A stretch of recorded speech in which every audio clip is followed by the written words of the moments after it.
Hello बच्चों, welcome back to our channel. तो आज हम Bihar board class 12 political science 2027 के लिए 50 बहुत ही इंपॉर्टेंट वीवीआई ऑब्जेक्टिव क्वेश्चन करने वाले हैं। अगर आप एग्जाम में अच्छा स्कोर करना चाहते हैं तो वीडियो को पूरा जरूर देखिएगा। तो चलिए शुरू करते हैं। और ये सेट 3 है, इसके पहले मैंने सेट 2 और सेट 1 भी कराया, तो आप लोग डिस्क्रिप्शन से लिंक लेकर आप लोग वहाँ पे जाकर क्वेश्चन सारा देख लेना, ठीक है। तो ये सारा जो टॉपिक है जो हम लोग कवर करने वाले हैं इस वीडियो में। तो चलिए क्वेश्चन नंबर 1 से स्टार्ट करते हैं बच्चों। और चैप्टर 1 से जितने भी इंपॉर्टेंट क्वेश्चन आते हैं हम लोग यहाँ पे सारे कवर करेंगे, ठीक है। तो पहला क्वेश्चन क्या है कि नाटो की स्थापना के जवाब में सोवियत संघ ने निम्नलिखित में से कौन सी सैन्य जो समझौता है वो बनाया था, यानी कि जो उन्होंने कौन सा स्थापित किया था, ठीक है। तो उनका नाम था वार्सा संधि, ठीक है, जिसको हम लोग इंग्लिश में वार्सा पैक्ट भी बोलते हैं। तो आंसर हमारा ऑप्शन नंबर बी करेक्ट हो जाएगा। क्वेश्चन नंबर 2 देखते हैं। क्यूबा मिसाइल संकट के समय सोवियत संघ के स्वच्छ नेता थे जिन्होंने क्यूबा पर परमाणु मिसाइल तैनात करवाने का निर्णय लिया था। उनका नाम क्या था बच्चों? उनका नाम था निकिता क्रूवचस, ठीक है। ऑप्शन नंबर हमारा क्या हो जाएगा? बी करेक्ट हो जाएगा। इसके साथ हम लोग क्वेश्चन नंबर 3 देखते हैं। क्या कहते हैं कि प्रथम गुटनिरपेक्ष आंदोलन, जब प्रथम गुटनिरपेक्ष आंदोलन था वो 1961 में हुआ था। ये ध्यान रखना। 1961 में बेलग्रेड में कुल कितने विकासशील देशों ने भाग लिया था? उस टाइम पे पूछ रहा है कितने देशों ने भाग लिया था, विकासशील देश पूछ रहा है यहाँ पे। तो ध्यान रखना ये 25 देशों ने भाग लिया था उस टाइम पे, 25 कंट्री ने। ऑप्शन नंबर क्या हो जाएगा? ए करेक्ट हो जाएगा। आगे बढ़ते क्वेश्चन नंबर देखते हैं 4। क्या कहते हैं यहाँ पे कि द्वितीय विश्व युद्ध के समाप्ति के बाद किन दो महाशक्तियों के वैश्विक ने राजनीतिक में केंद्र बनाकर उभरी थी? तो वो कौन से दो देश थे? तो बच्चों यहाँ पे आंसर हो जाएगा हमारे अमेरिका और सोवियत संघ थे, ठीक है। ये बहुत इंपॉर्टेंट क्वेश्चन है, ध्यान रखना। चलो तो आगे बढ़ते हैं भाग 2 के साथ में, जिसका नाम है दो ध्रुवीयता का अंत। क्वेश्चन नंबर 5 देखो क्या कहते हैं यहाँ पे कि बर्लिन की दीवार को गिराने जाने के निम्नलिखित में से किस ऐतिहासिक घटना का प्रतीक माना जाता है? तो ध्यान रखना हमारा आंसर हो जाएगा शीत युद्ध का अंत माना जाता है, तब जाके बर्लिन का दीवार यहाँ पे गिरा था। तो ऑप्शन नंबर हमारा क्या हो जाएगा? बी करेक्ट हो जाएगा। 6 नंबर क्या है? सोवियत संघ के अंतिम राष्ट्रपति मिखाइल गोर्बाचोव ने आर्थिक और राजनीतिक सुधार के लिए कौन सी नीतियों को लागू किया था? तो बच्चों इसका नाम था पेरेस्ट्रोइका और ग्लासनोस्ट, ठीक है। तो ऑप्शन नंबर हमारा क्या कर लेना? बी करेक्ट कर लीजिएगा। चलो आगे बढ़ते हैं। क्वेश्चन नंबर 7 देखते हैं क्या कहते हैं। ये जो बॉक्स में बनाया गया ये सारा वीवीआई ऑब्जेक्टिव क्वेश्चन है, ध्यान रखना, इसको अच्छे से पढ़ना, ठीक है। देखो 7 नंबर में क्या है यहाँ पे कि सोवियत संघ का औपचारिक रूप से विघटन किस वर्ष और किस महीने में हुआ था? तो बच्चों वर्ष और महीना दोनों यहाँ पे बताया जाएगा। तो दिसंबर 1991 में हुआ था। ऑप्शन नंबर क्या हो जाएगा? बी करेक्ट हो जाएगा, दिसंबर 1991। चलिए आगे बढ़ते क्वेश्चन नंबर देखते हैं 8। क्या कहते हैं यहाँ पे कि सोवियत संघ के विघटन के बाद उसके अंतर्राष्ट्रीय दायित्वों के संयुक्त राष्ट्र सुरक्षा परिषद के स्थायी सदस्यता की हस्तांतरित किया गया था। तो बच्चों क्या यहाँ पे हो जाएगा? हमारा होगा रूसी संघ, यानी रूस ने किया था। ऑप्शन नंबर क्या हो जाएगा? सी करेक्ट हो जाएगा। अब 3rd नंबर अध्याय से हम लोग पढ़ते 3rd चैप्टर से, जिसका नाम है समकालीन दक्षिण एशिया, ठीक है। और क्वेश्चन नंबर 9 से स्टार्ट करते हैं। क्या है कि दक्षिण एशियाई क्षेत्रीय सहयोग संगठन, यानी जिसको हम लोग सार्क कहते हैं, उसकी स्थापना किस वर्ष हुई थी? तो बच्चों सार्क की स्थापना हुई थी 1985 में। ऑप्शन नंबर हमारा क्या हो जाएगा? बी करेक्ट हो जाएगा। 10 नंबर देखो, भारत और बांग्लादेश के बीच में गंगा नदी के पानी के बंटवारे को लेकर ऐतिहासिक फारका समझौता पर हस्ताक्षर कब हुआ था? या क्वेश्चन नंबर बस इतना आता है बच्चों कि फारका समझौता पे हस्ताक्षर कब हुआ था, सिग्नेचर कब हुआ था? यहाँ तक 1986 हो जाएगा। ऑप्शन नंबर करेक्ट कर लेना यहाँ पे ए। चलिए क्वेश्चन नंबर 11 पे देखते हैं क्या कहता है कि किस दक्षिणी एशियाई देश में लंबे समय तक राजतंत्र रहा था? वर्ष 2008 में वो लोकतांत्रिक गणराज्य बना।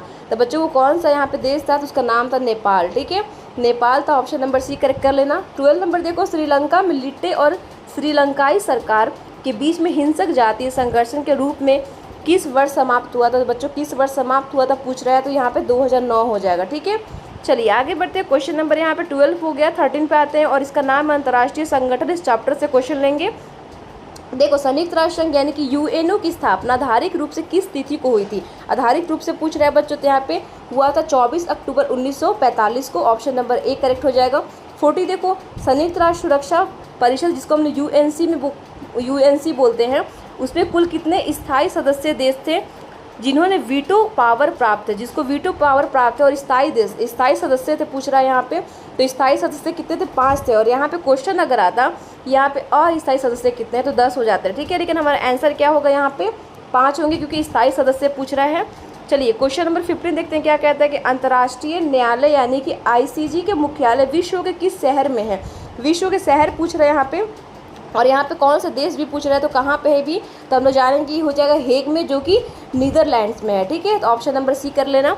आते हैं 60 नंबर क्वेश्चन देखते हैं क्या कहता है यहाँ पे कि वर्तमान समय में संयुक्त राष्ट्र संघ के महासचिव पद पर करेक्ट। एंटोनियो गुटनेस किस देश के मूल निवासी हैं? तो वो बच्चों कहाँ से बिलोंग करते थे, उनका नाम वो कहाँ से थे? पुर्तगाल से थे। ठीक है, पुर्तगाल थे। ऑप्शन नंबर क्या हो जाएगा? बी करेक्ट हो जाएगा। अब हम लोग अध्याय यहाँ पे 5 पढ़ेंगे, सुरक्षा समकालीन चुनौतियाँ। यहाँ से 70 नंबर क्वेश्चन देखेंगे क्या कहता है। वैश्विक सुरक्षा की गैर पारंपरिक धारणा के अंतर्गत निम्नलिखित में से किससे सबसे बड़ा खतरा माना जाता है? तो किसे? तो यहाँ पे वैश्विक महामारी और जलवायु परिवर्तन का सबसे बड़ा यहाँ पे खतरा माना जाता है। ऑप्शन नंबर क्या हो जाएगा? बी करेक्ट हो जाएगा। 80 नंबर देखो, सन 1990 के दशक में महाद्वीप के रावाडा देश में भयानक कबीलाई नरसंहार हुआ था, जिनमें लाखों लोग मारे गए थे। तो कहाँ पे हुआ था, कौन से देश में? तो ये अफ्रीका में हुआ था। ठीक है, अफ्रीका में हुआ था। ऑप्शन नंबर बी करेक्ट कर लीजिएगा। 90 नंबर देखो, यहाँ पे क्या कहता है कि जैविक हथियार संधि यानी कि BWC पर दुनिया के अधिकांश देशों ने किस वर्ष हस्ताक्षर किए थे, साइन किए थे? तो यहाँ पे 1972 हो जाएगा, 1972 को। ठीक है, चलिए क्वेश्चन नंबर देखते हैं। यहाँ पे हम लोग यहाँ पे 20 पे आ गए हैं। देखो, मानव अधिकारों के सर्वभौमिक घोषणा संयुक्त राष्ट्र महासभा के द्वारा किस वर्ष स्वीकृत किया गया था? तो ध्यान रखना, यहाँ पे हो जाएगा 1948, 1948। ऑप्शन नंबर यहाँ पे बी करेक्ट कर लीजिएगा। अब क्वेश्चन नंबर हम लोग अध्याय 6 से पढ़ेंगे, पर्यावरण और प्राकृतिक संसाधन से। ठीक है, 21 क्या कहता है कि पर्यावरण संरक्षण से संबंधित प्रसिद्ध पृथ्वी सम्मेलन जो कि 1992 में हुआ था, और ब्राज़ील के किस शहर में आयोजित किया गया था? तो ब्राज़ील का वो कौन सा शहर था बच्चों? तो यहाँ पे हो जाएगा रियो डी जेनेरो। ठीक है ना, ऑप्शन नंबर सी करेक्ट कर लीजिएगा। क्वेश्चन नंबर 22 देखते हैं क्या कहता है कि ग्रीन हाउस गैसों के उत्सर्जन को कम करने के लिए अंतर्राष्ट्रीय स्तर पे बाध्यकारी क्योटो प्रोटोकॉल किस वर्ष अपनाया गया था? क्योटो प्रोटोकॉल कब अपनाया गया था? तो क्योटो प्रोटोकॉल यहाँ पे 1997 में अपनाया गया था। ऑप्शन नंबर बी हो जाएगा। 23 नंबर क्वेश्चन देखते हैं कि अंटार्कटिक संधि, जिसको हम लोग अंटार्कटिक ट्रीटी बोलते हैं इंग्लिश में, इस पे किस वर्ष हस्ताक्षर किए गए, साइन किए गए थे, जिसने इस महाद्वीप को पूरी तरह के अन्य स्वीकृत क्षेत्र घोषित किया था? तो कब किया गया था? ध्यान रखना बच्चों, यहाँ पे 1959 को किया गया था। ऑप्शन नंबर क्या हो जाएगा? ए करेक्ट हो जाएगा। चलो 24 देखो, ग्लोबल वार्मिंग वैश्विक ताप वृद्धि के लिए मुख्य रूप से उत्तरदायी गैस कौन से हैं? तो बच्चों यहाँ पे हो जाएगा हमारा कार्बन डाइऑक्साइड। ठीक है, कार्बन डाइऑक्साइड हो जाएगा। ऑप्शन नंबर सी करेक्ट कर लीजिएगा, कार्बन डाइऑक्साइड पे। क्वेश्चन नंबर हम लोग 25 पे आते हैं और यहाँ पे वैश्वीकरण से क्वेश्चन देखेंगे। चलो क्वेश्चन नंबर यहाँ पे 25 क्या कहता है यहाँ पे कि वैश्वीकरण ग्लोबलाइजेशन की प्रक्रिया मुख्य रूप से आधार क्या है जिससे पूरी दुनिया को एक बाजार में बदल दिया गया है? तो बच्चों ध्यान रखना, ये हमारा हो जाएगा बहुआयामी अंत प्रभाव तकनीक। ठीक है, क्वेश्चन नंबर यहाँ पे 25 का बी आंसर हो जाएगा। 26 नंबर क्वेश्चन पे आते हैं, क्या कहते हैं यहाँ पे कि वैश्वीकरण के विरोध के अंतर्राष्ट्रीय स्तर पे काम करने वाले मंच का नाम क्या है? तो बच्चों यहाँ बहुत इंपॉर्टेंट क्वेश्चन है, तो वर्ल्ड सोशल फॉर्मर हो जाएगा, जिसको हम लोग WSF बोलते हैं। ऑप्शन नंबर ए करेक्ट हो जाएगा। क्वेश्चन नंबर आते हैं 27 पे कि भारत ने अपनी अर्थव्यवस्था में बड़ी आर्थिक सुधार और उत्तरदायीकरण की नीति किस वर्ष लागू की गई थी? तो बच्चों यहाँ पे बहुत इंपॉर्टेंट ये भी क्वेश्चन है, तो 1991 में। ऑप्शन नंबर बी हो जाएगा 1991। चलिए आगे बढ़ते हैं, क्वेश्चन नंबर देखते हैं 28, जो कि हम लोग भाग 2 से देखेंगे, स्वतंत्र भारत में राजनीति, और अध्याय यहाँ पे 8 है जिसका नाम है राष्ट्र निर्माण की चुनौतियाँ। ठीक है, 28 क्या कहता है कि 1947 में स्वतंत्र प्राप्ति के तुरंत बाद भारत के सामने कौन सी तत्कालीन बड़ी चुनौती आई थी? तो बच्चों विविधता में एकता और राष्ट्र निर्माण की चुनौती आई थी। ऑप्शन नंबर बी करेक्ट कर लीजिएगा। चलिए इसके साथ हम लोग क्वेश्चन नंबर 29 पे आगे क्या कहता है यहाँ पे कि भाषाई आधार पर गठित होने वाला स्वतंत्र भारत का पहला राज्य कौन सा था? बच्चों कौन सा था? ध्यान रखना, आंध्र प्रदेश था। ऑप्शन नंबर हमारा क्या हो जाएगा? बी करेक्ट हो जाएगा। 30 देखिए, राज्य पुनर्गठन आयोग यानी कि SRC की स्थापना केंद्र सरकार द्वारा किस वर्ष की गई थी? तो बच्चों हमारा क्या हो जाएगा यहाँ पे? ऑप्शन नंबर बी हो जाएगा 1953। ठीक है, चलिए क्वेश्चन नंबर देखते हैं यहाँ पे 31 से अध्याय 9 है, एक दल के प्रभुत्व दौर। 31 देखिए, स्वतंत्र भारत के इतिहास में प्रथम आम चुनाव मुख्य रूप से किस वर्ष संपन्न हुए थे? तो बच्चों किस वर्ष हुए थे? तो यहाँ पे 1952 हो जाएगा, 1952। ठीक है, चलिए क्वेश्चन नंबर 32 देखते हैं, भारतीय राष्ट्रीय कांग्रेस के प्रभुत्व वाले दौर में केंद्र में पहली बार गैर कांग्रेसी सरकार कब बनी थी? तो गैर कांग्रेसी सरकार कब बनी थी? ध्यान रखना, 1977 में हो जाएगा। ऑप्शन नंबर करेक्ट कर लेना, बी। क्वेश्चन नंबर 32 के 33 नंबर क्वेश्चन देखते हैं, क्या कहते हैं कि भारतीय स्वतंत्र आंदोलन के अग्रणी नेता आचार्य नरेंद्र देव किस राजनीतिक दल के संस्थापक अध्यक्ष थे? तो बच्चों ये सोशलिस्ट पार्टी के थे। ऑप्शन नंबर बी हो जाएगा। अब हम लोग अध्याय 10 से पढ़ेंगे, नियोजित विकास और राजनीतिक। ठीक है, 34 नंबर क्वेश्चन से स्टार्ट करते हैं कि भारत में आर्थिक नियोजक रूपरेखा तैयार करने के लिए गठित योजना आयोग को समाप्त करके किस नए संस्थान स्थापना की ये किया गया था? नीति आयोग किया गया था। ऑप्शन नंबर क्या हो जाएगा? एक करेक्ट हो जाएगा। बहुत इंपॉर्टेंट ये क्वेश्चन है। 35 में देखो क्या कहते हैं कि भारत में 1960 के दशक के खाद्यान्न संकट उभरने और कृषि उत्पादन बढ़ाने के लिए किस क्रांति की शुरुआत की गई थी? तो बच्चों यहाँ पे हरित क्रांति की शुरुआत हुआ था, ऑप्शन नंबर बी करेक्ट हो जाएगा। 36 देखो, तृतीय पंचवर्षीय योजना जो कि यहाँ पे 56 से 61 के यहाँ इसका काल था, ये बोल रहा है कि मुख्य रूप से किस क्षेत्र का विकास अधिक बदल दिया गया था। तो बच्चों ध्यान रखना, ये हमारा भारी उद्योग एवं औद्योगिकरण हो जाएगा, ऑप्शन नंबर बी कर लेना। 37 से देखेंगे भारत ब्राह्मण संबंध से। 37 नंबर क्या कहते हैं कि भारत और चीन के बीच शांतिपूर्वक सह अस्तित्व के 5 सिद्धांतों यानी कि पंचशील समझौता पे किस वर्ष हस्ताक्षर हुआ था।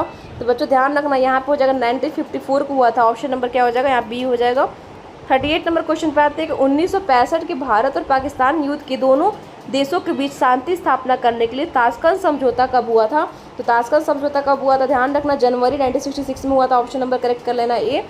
39 नंबर क्वेश्चन देखते हैं क्या कहता है कि भारत ने अपना पहला भूमिगत परमाणु परीक्षण पोखरण यानी कि राजस्थान में किस सफलतापूर्वक आयोजित किया था। तो बच्चों कब किया था पूछ रहा था, यहाँ पे 1974 हो जाएगा, ऑप्शन नंबर यहाँ पे क्या हो जाएगा, ए करेक्ट हो जाएगा। अब पढ़ेंगे अध्याय 4 से कांग्रेस प्राणी चुनौती पूर्ण वर्ष, ठीक है। 40 से 10 क्वेश्चन देखेंगे। वर्ष 1964 में प्रधानमंत्री जवाहरलाल नेहरू ने आकस्मिक निधन के बाद देश के दूसरे प्रधानमंत्री कौन बने थे। तो दूसरे प्रधानमंत्री देश के कौन बने थे, इनका नाम था Lal Bahadur Shastri, option number B correct हो जाएगा। क्वेश्चन नंबर 41 पे आते हैं, क्या कहते हैं कि 1969 में कांग्रेस पार्टी के ऐतिहासिक विभाजन के समय इंदिरा गांधी के विरोधी धगड़े के नाम से जाना गया तो किससे। तो बच्चों ध्यान रखना, आप हो जाए कांग्रेस ओ सिंडिकेट, ठीक है, कांग्रेस ओ सिंडिकेट के नाम से जाना जाता है, तो ऑप्शन नंबर क्या हो जाएगा, बी हो जाएगा। अब हम लोग अध्याय यहाँ पे 13 से देखेंगे, लोकतांत्रिक पुनर्स्थापना आपातकालीन और संकट। 42 नंबर क्या कहता है कि बिहार में 1974 के प्रसिद्ध छात्र आंदोलन के लिए तो किसने किया था, जिसने बाद में संपूर्ण क्रांति का रूप लिया। तो इनका नाम था Jayaprakash Narayan, option number B correct कर लेना। 43 नंबर क्वेश्चन देखते हैं, प्रधानमंत्री इंदिरा गांधी की सिफारिश पर राष्ट्रपति द्वारा भारत में आंतरिक अशांति के आधार पर आपातकाल की घोषणा कब की गई थी। तो आपातकाल की घोषणा 25 जून को 1975 को की गई थी, ऑप्शन नंबर क्या हो जाएगा, यहाँ पे एक करेक्ट हो जाएगा। 44 देखते हैं क्या कहते हैं कि आपातकाल के बाद में 1977 के आम चुनाव में भारी बहुमत प्राप्त केंद्र सरकार बनने वाले दल का नाम क्या था। उस दल का नाम था यहाँ पे जनता पार्टी, ठीक है, जनता पार्टी नाम था, ऑप्शन नंबर बी हो जाएगा। 45 नंबर क्वेश्चन पे आते हैं कि जो क्षेत्रीय आकांक्षाएं से क्वेश्चन देखेंगे, क्या कहते हैं कि पंजाब में उग्रवाद और हिंसा समाप्त करने के लिए अमृतसर के स्वर्ण मंदिर चलाए गए सैन्य अभियान का नाम क्या था। तो उसका नाम क्या था, ध्यान रखना, ऑपरेशन ब्लू स्टार नाम था, ऑप्शन नंबर बी करेक्ट हो जाएगा। 46 नंबर क्वेश्चन पे आते हैं, क्या कहते हैं कि पूर्वोत्तर के किस राज्य में शांति स्थापित करने के लिए 1986 में भारत सरकार और लालडेंगा के बीच में ऐतिहासिक मिजो समझौता हुआ था। तो यहाँ पे हमारा हो जाएगा मिजोरम हो जाएगा, ऑप्शन नंबर बी करेक्ट कर लीजिएगा। अध्याय 50 है, ये भारतीय राजनीतिक में नए बदलाव और हल घटनाक्रम, ठीक है। 47 क्या कहते हैं कि अन्य पिछड़ा वर्ग यानी कि ओबीसी की केंद्रीय सरकार नौकरियों में 27% आरक्षण देने की सिफारिश करने वाले आयोग का नाम क्या था। तो आयोग का नाम क्या था, तो मंडल आयोग यानी कि Mandal commission, option number B correct हो जाएगा। 48 देखो क्या कहते हैं कि राष्ट्रीय जनतांत्रिक गठबंधन एनडीए की स्थापना मुख्य रूप से किस वर्ष हुई थी, जिसने भारतीय राजनीति में गठबंधन का युग मजबूत किया था। तो एनडीए की स्थापना हुई थी कब बच्चों, 1998 में, ऑप्शन नंबर क्या हो जाएगा, बी करेक्ट हो जाएगा। चलिए आगे बढ़ते हैं, 49 नंबर देखते हैं क्या कहते हैं कि भारतीय संवैधानिक के अनुच्छेद के तहत जम्मू और कश्मीर को प्राप्त विशेष राज्य दर्जा अगस्त 2019 में समाप्त कर दिया गया था। तो कौन सा अनुच्छेद के तहत, तो अनुच्छेद 370, ऑप्शन नंबर क्या हो जाएगा, बी हो जाएगा। चलिए 50 नंबर क्वेश्चन देखते हैं क्या कहते हैं, ये लास्ट क्वेश्चन है हमारा, उसके बाद हम लोग वीडियो को एंड करेंगे कि नीति आयोग के वर्तमान पदेन अध्यक्ष कौन होते हैं, जो देश के नीति निर्धारक महत्वपूर्ण भूमिका निभाते हैं। तो उनको कहते हैं प्रधानमंत्री, पीएम, ठीक है, पीएम होते हैं, ऑप्शन नंबर क्या हो जाएगा, बी करेक्ट हो जाएगा। तो बच्चों उम्मीद है कि ये 50 वीवीआई ऑब्जेक्टिव क्वेश्चन आपके लिए बहुत ही हेल्पफुल होंगे। तो वीडियो पसंद आई हो तो लाइक शेयर जरूर करिएगा अपने दोस्तों के साथ में। तो मिलते हैं फिर अगले इंपॉर्टेंट वीडियो के साथ में, और आप लोग डिस्क्रिप्शन से लिंक ले लेना टेलीग्राम का, मैं सारे पीडीएफ प्रोवाइड करा दूँगी वहाँ से।